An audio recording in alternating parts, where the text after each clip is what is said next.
Hi everyone, thanks for joining me. Today we're going to be talking about bass fishing through the transitional time of year from late fall to winter. This is when the water temperatures drop below 50 degrees and the fishing gets tough. I'm going to really be focusing in on you guys that are weekend anglers, the guys that get to fish maybe once a week or maybe a couple of times a month. We'll cover baits, we'll cover techniques, we'll cover what's happening out here as far as biologically, what's going on with the water, the weather, how it affects the fish. We'll talk about baits. We're going to talk about gear.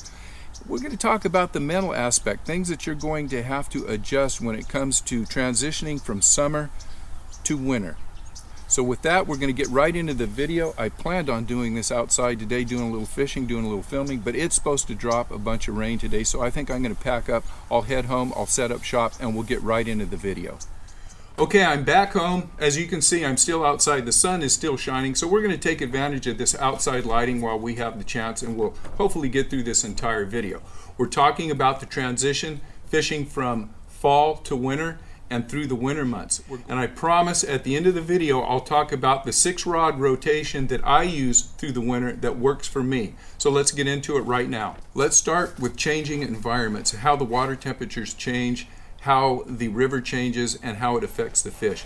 And this is going to be really quick because it's very simple. We're going from summer to winter. As the weather temperatures cool off, the water cools off. What does that do to the fish? It slows them down. They don't move as much. When they don't move as much, their metabolism changes and they don't feed as much. So the thing to remember is the same fish that you're fishing for during the summer, which may have 3 or 4 or 5 bite windows during the day, maybe a morning bite, there may be tidally influenced bites, and there may be that evening change of light bite. You'll have 4 or 5 different opportunities to catch that same fish. In the winter, not so much. You're going to have probably 1 bite window per day, maybe 2 if you're lucky. Maybe that bite window is going to come every other day. Fishing gets a lot tougher out here.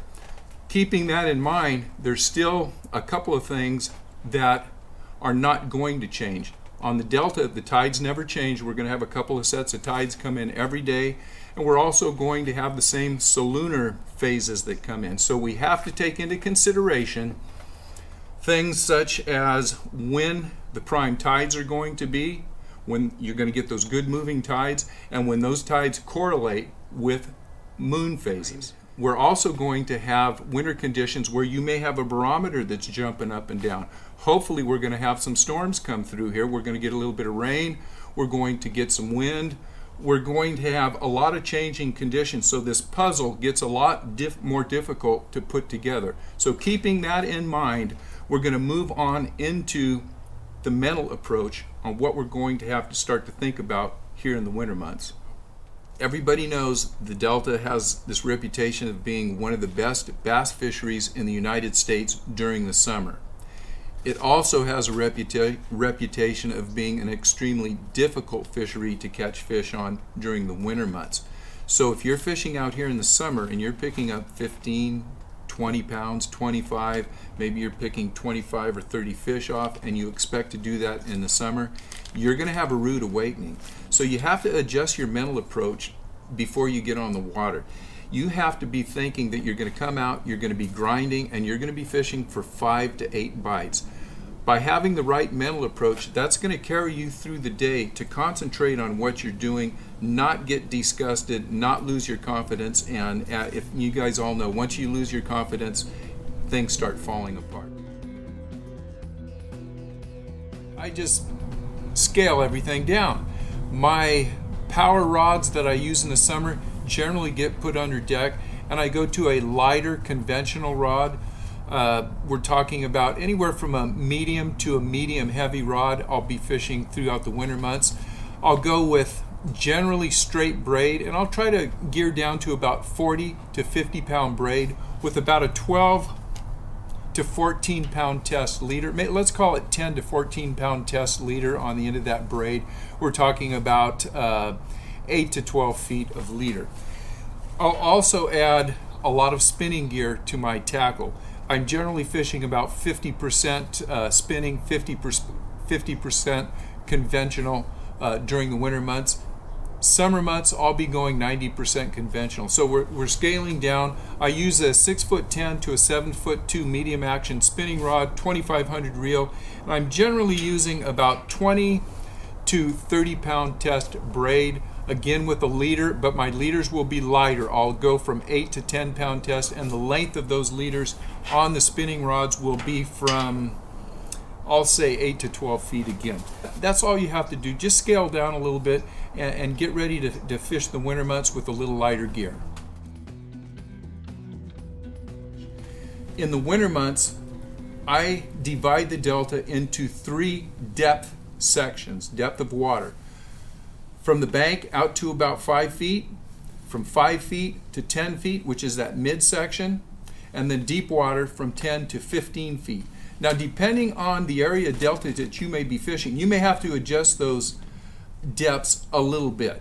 But just remember, 3 depth ranges: shallow, medium, and deep. In the summertime, I start shallow. I'm doing a lot of pitching, I'm punching, I'm throwing frogs, and a lot of those big fish are hugging the bank. In the winter, those fish tend to sit out in deeper water, that 10 to 15 feet of depth out there. This is the way I think of it.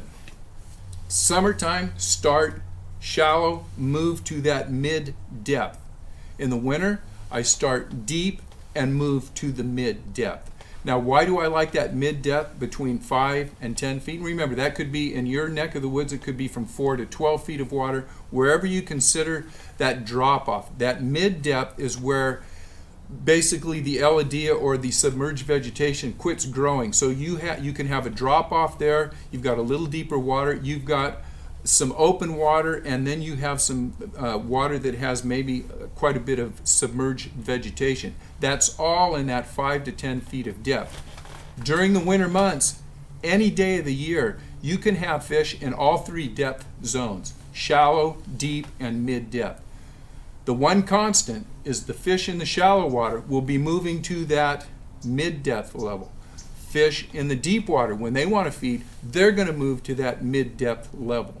So you're going to have fish from all areas of the river converging into that 5 to 10 foot zone, and that's where you're going to have the primary bulk of numbers of fish, 5 to 10 feet. So I try to remember that when I'm choosing my baits, and choose baits, especially your reaction baits, that are going to efficiently work that 5 to 10 feet of depth. Keeping that in mind, we'll get right into bait selection. All right, I got my baits out. Before we start talking about baits, we're going to talk about something that I failed to mention. When you're fishing the Delta in the winter, it is a multi-species fishery. Both largemouth bass and stripers will be in the system. I highly recommend that if you're out here during the winter, you come prepared to fish for both species. What I'm not going to talk about today is fishing big wake baits and big topwater baits. These are great striper baits, and they can be very effective on largemouth bass. But if you're trying to rely on catching largemouth bass with these bigger baits, and I'm going to drop these before I hook myself. If you're trying to rely on those baits, you're going to have some long days out here, lots of hours in between bites. So what we're talking about today, these reaction baits, are the baits that you're going to have your best luck at catching numbers of bass. But remember, there will be stripers in the system, and if you want, especially the bigger stripers, you'll catch a lot of small fish from, I'll say, 15 to 18 inches up to 25 inches on jerk baits and things of that nature. If you want the quality stripers, you're going to have to probably go to bigger baits. But just keep that in mind, and by doing that, you're going to find that you have a lot more action during the course of the day. Okay, we are going to once again fly through these reaction baits. There's 5 of them that I think you need to have on your deck, and I think all of you guys know these, but I just want to run through them real quick in case you guys are new to fishing. And the one thing that I will say, if you have these 5 baits on your deck, and that is a jerk bait, a lipless crankbait, a square bill crankbait, some underspins, and some spinner baits, those are the only 5 baits you need. You don't have to go start moving around to a lot of different baits. Change the size or the color. Minor adjustments can pay big dividends out here in the winter. So the 5 baits that you need out here are a jerk bait. I don't care, whatever you're using. I like pointers. I like the Mega Bass 110s, and I also like the Stunnas. But there are a lot of good jerk baits on the market. If you're going to change colors from drab type baits like I'm holding up here, you might want to have some chartreuse in them. Maybe even if it's just a little line of chartreuse coming through or different color, that can be all the difference in the world. Maybe it's a very chrome finish or shiny finish. Maybe it's I like these gold colors in the winter also, but just make a slight variation. So we all know that those, and you're going to catch a lot of stripers on those too. So that's the jerk baits. Crankbaits, you want lipless crankbaits, or excuse me, you want lipless crankbaits, and you want square bill crankbaits. Same colors we talked about. I stay with the crawdad and the bait colors, primarily shad bait colors. One thing I will say, if you are throwing the rattle traps, and generally I'll throw a rattle trap or an LV500 depending on how deep I'm fishing. Changing sizes can be all you need out here. If you're fishing for stripers, make sure you have this in a blue back with a chrome. That's the rattle trap lipless. That's a great striper bait. Once again, if I am throwing crankbaits, change up your size. I'll go from a 1.5 to a 2.5. Those are my standard. But if you notice the colors variations here, these are minor color variations, but these color variations can lead to catching a lot more fish. So that's your cranks and your lipless, and the last set of reaction baits are going to be the old standby spinner bait. The white with a gold blade is one of my favorite. If I change from that, I'll go to a crayfish style bait or color bait, and those are really the only 2 baits, spinner baits, that I throw out here in the winter, and I'll keep those in 1/2 ounce. The last but not least, we're going to talk about the standard underspin and a new bait on the market that is an overspin. And you guys have seen this around the Delta quite a bit. It's by First Gen baits. I think they've been around for about a year now. But these are very productive on the Delta, especially for stripers. 1/2 ounce head, use your curly tail or your paddle tail swim bait, or like a Kitech or something like that. Or on this one, I just have a fluke. They seem to work very well. Great striper bait. It's time to talk about worms and jigs, creature baits, plastics in general, the slow-moving baits that we drag along the bottom. For me, this is my most productive method of fishing, and it's how I catch a lot of the bigger fish. So I really like fishing these slow-moving baits during the winter. I want to talk about 2 things before we even get into talking about the baits themselves, and they're things that I do and I think about before I put any of these baits on a hook or in the water. Number 1, because the water's cold, the fish are slow, they have time to come up and inspect the baits. They'll get a lot closer to the baits before they take them. I always make sure that I'm putting a lot of scent on any plastic bait or jig that I drop down there. Smelly jelly is one that I like. I use the Crawdad garlic formula. I also like the Mega Gel by Mega Bass. I use both of those, and I use them routinely throughout the day. Many times through the day I'll add scent to my baits. I have some specific baits that I like, but any of these plastics can work out here as long as they're in a crawdad green pumpkin color. You got a chance to catch a fish. The one thing that I really like to think about is the buoyancy of the rig that I'm using and the bait that I'm using. All of these worms can be drop shotted, they can be Carolina rigged, they can be shaky head rig, you can Ned rig them, you can put a light T-rig weight on them. I do a lot of drop or split shot worming out here, but the philosophy that I like is to keep the worms above the vegetation, and here's the reasoning. if I have a Cinco, and maybe this is on a T-rig, as it hits the water and drops down to the bottom, if the fish see that, they know where that bait is. If they don't take it on the way down and they want the bait, they're going to find it. They're going to root down through the vegetation and they're going to find that bait and they're going to grab it and you're going to catch that fish. The problem is, once a heavy worm or a heavily weighted worm gets down and buries itself in the vegetation, if fish do not see that worm fluttering to the bottom, you only have about a 2-foot strike zone. If they don't see it or they can't hear it moving around, you're not going to get those fish to come in and grab the bait. That's with a sinking type rig and a heavy worm. Now, if I'm using a Z-Man worm, which is a neutral buoyant worm, or a worm that actually floats, this tail is going to remain, it's not going to fall down in the vegetation. The tail and the primarily body of the worm will be up off the bottom. Now, hopefully it doesn't get buried down in the vegetation. By having something that's up here on top of the vegetation, it gives the fish a better visual.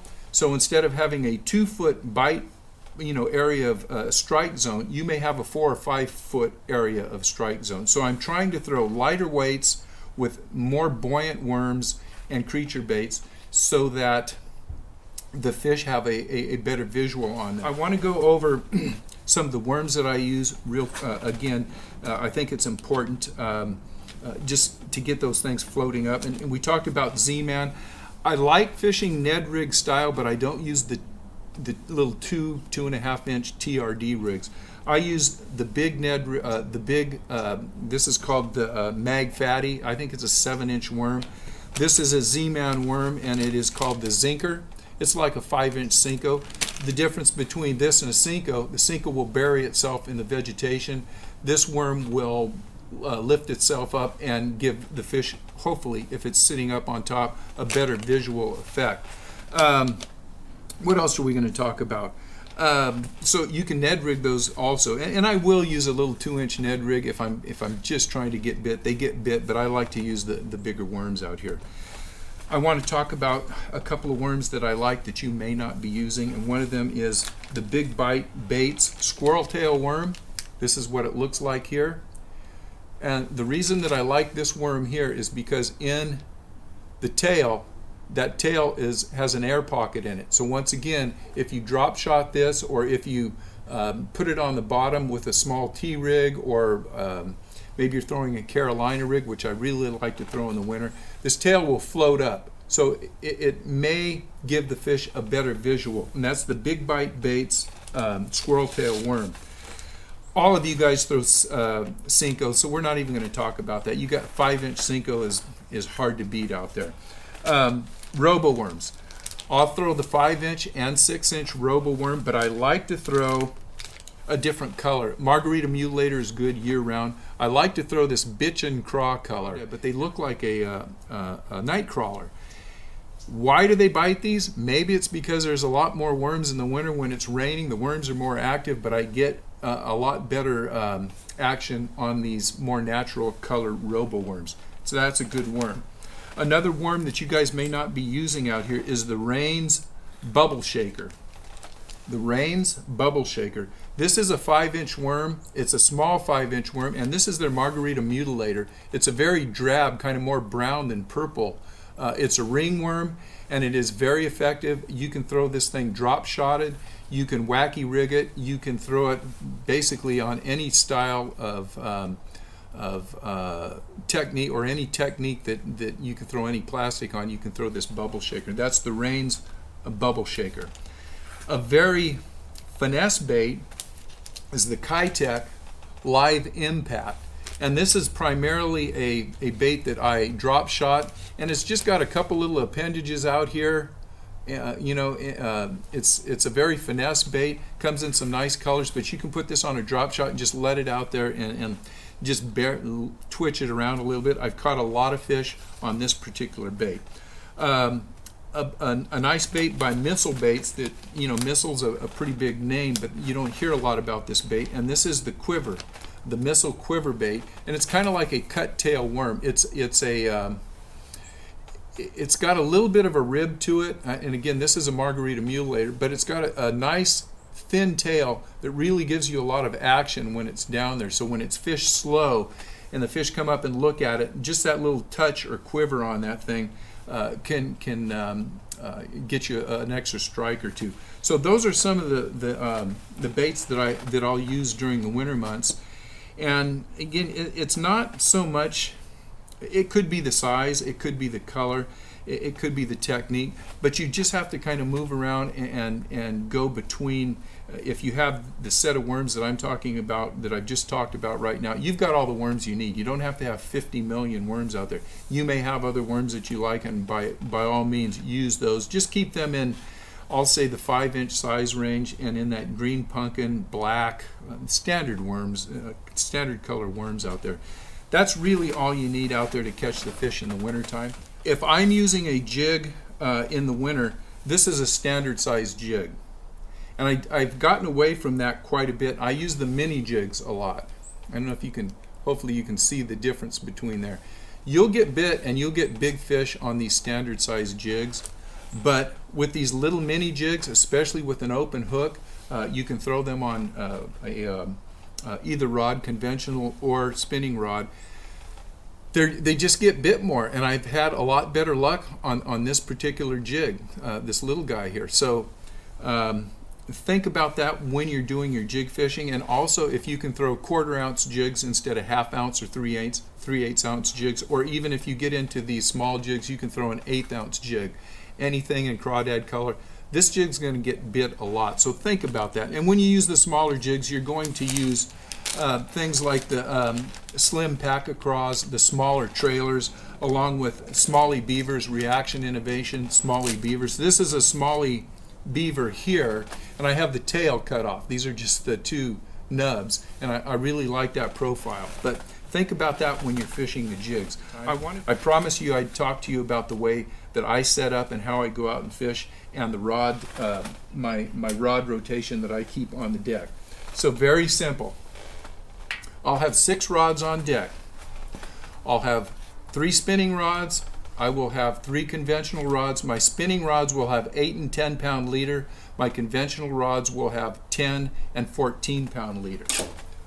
On the spinning rod, I will have mostly plastics. I like this drop shot style. I'll throw wacky weighted, which is a Nico rig, and I'll throw very light split shot, very light drop shot weights on the spinning rod. I'll also throw some flukes. I didn't talk about flukes today, but flukes can be a very productive technique out here in the winter.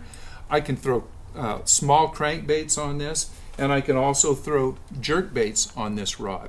So I'll have my 3 spinning rods. Probably 2 of them will have some type of light worm on it. 1 of them will have maybe a smaller jerk bait or a small crankbait on it.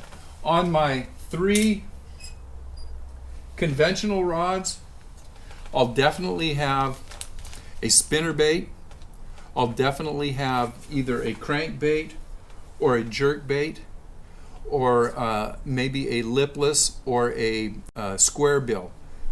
I'll have 3 of these rods, so I will be rotating those baits that I just mentioned, square bills, lipless, spinner baits, and jerk baits, on my conventional gear, and I will rotate the sizes and colors through those 3 rods. So 6 rods altogether, 3 spinning, 3 bait casting. Rotate your baits through those rods, and you should have no problem covering the spectrum of baits that you need to catch fish out there. Catching fish might be a different story. Like I said, it's tough out there, but you just have to stick with it, stay on your best behavior, because you never know when that big fish is going to come up and grab it.